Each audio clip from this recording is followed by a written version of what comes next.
More than 3 months into the coronavirus pandemic, and healthcare workers on the front lines of the battle against COVID-19 say they still face shortages of personal protective equipment. This is Judy Sheridan Gonzalez, a nurse at Montefiore Hospital in the Bronx, one of the city's coronavirus hotspots, speaking about the equipment shortage she and her colleagues faced in April 2020. She's also president of the New York State Nurses Association. People are freaking out on every single level, not to mention can't go home to your family because you're afraid you contaminate them. You have nowhere to stay. Some people are staying in hotels, sleeping in their cars. We're so scared to take off the mask because we have to reuse it and you contaminate yourself. People are working 8 and 10 hours without a bathroom break or water just to be safe. The personal protective equipment shortage was one of the early flashpoints of the coronavirus pandemic. Masks, ventilators, face shields. It seemed nearly every kind of personal protective equipment was hard to find when COVID-19 first ripped through epicenters like New York City. As the COVID-19 outbreak in China has subsided, we've been able to work to prioritize and allocate more products, get approval to bring product from China into the U.S.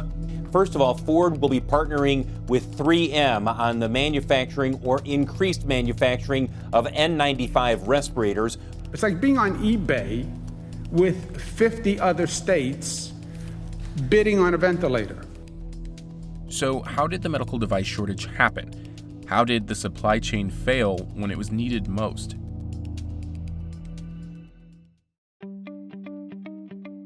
To understand why the modern supply chain is uniquely vulnerable to a threat like the coronavirus, we first need to understand how quickly it changed in the last few decades. China first joined the World Trade Organization in 2001. The decision was considered a victory for free trade and economic liberalization. China made extensive commitments to reform domestically and reduce trade barriers. Soon, its economy became an integral part of global supply chains. When the first coronavirus pandemic, known as SARS, erupted in 2002, China only represented just more than 4% of worldwide GDP. Now, China represents about 16% of the worldwide GDP, an almost fourfold increase. The U.S. now depends on China for producing and transporting everything from automotive parts, electronics, aircraft, clothes, and yes, essential medical gear and supplies. So when the novel coronavirus hit China in late December of 2019, it slowed down manufacturing, creating a domino effect in supply chains around the world.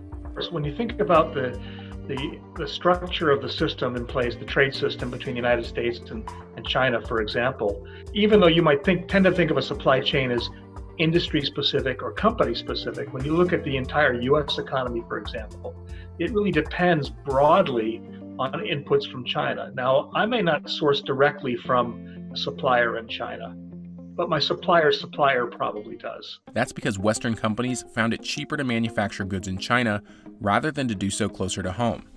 Since the SARS outbreak, China quickly grew into the second largest economy after the United States, according to the World Bank. The companies rely on China not simply because it's the lowest cost source of product, but typically it's high quality, they can count on the delivery, and those other factors, right? So reliable quality, delivery on time are equally important as price.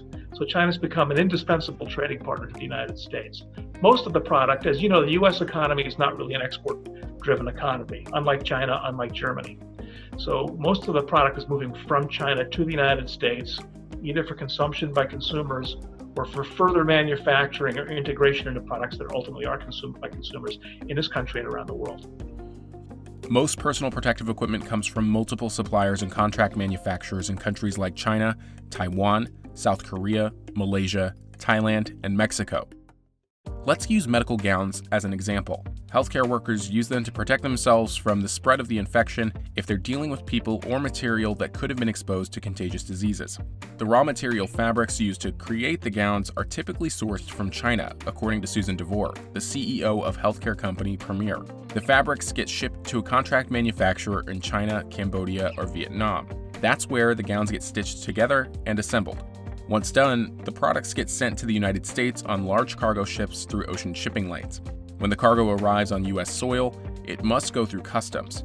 Then the products get shipped to the manufacturer that owns the actual gown company, and then the gowns get sent to distribution centers across the country. The process from requesting the order to getting the finished product takes about 90 days, according to DeVore.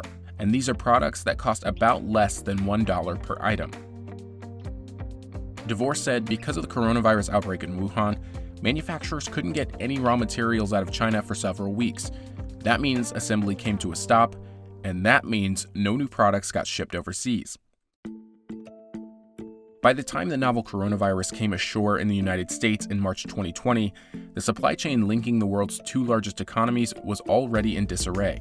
There are a lot of exposures, and I actually think they're coming in waves. And the first wave was the diagnostic testing kits and swabs. The next wave was the masks and gowns and protective apparel and equipment.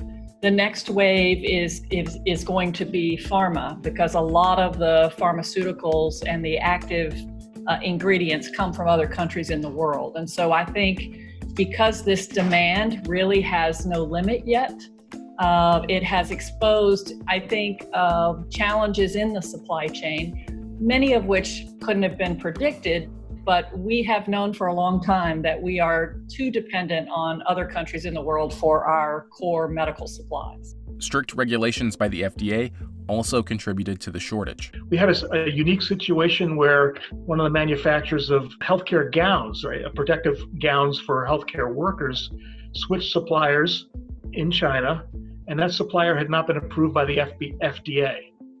Now, everything that touches the human body has to be approved by the FDA. So you can't quickly switch suppliers in a heavily healthcare regulated context like you can in some other industry sectors.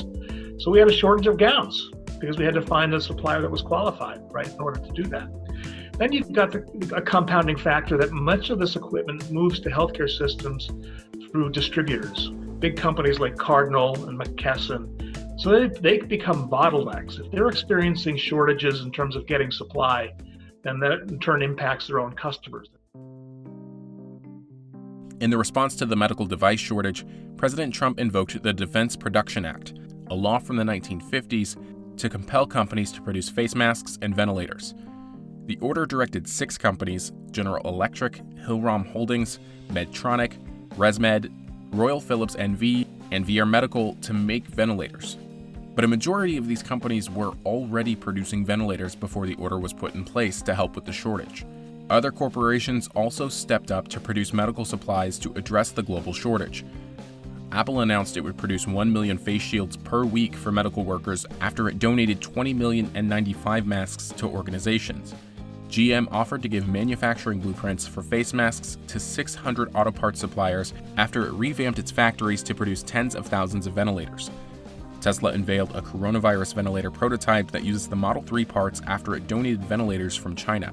Retail stores like Ralph Lauren pledged more than 250,000 masks and 25,000 isolation gowns. Canada Goose said it would produce 10,000 scrubs and patient gowns. Gap, Zara, L'Oreal, and LVMH are all working to produce hand sanitizers, medical masks, hospital gowns, and protective supplies.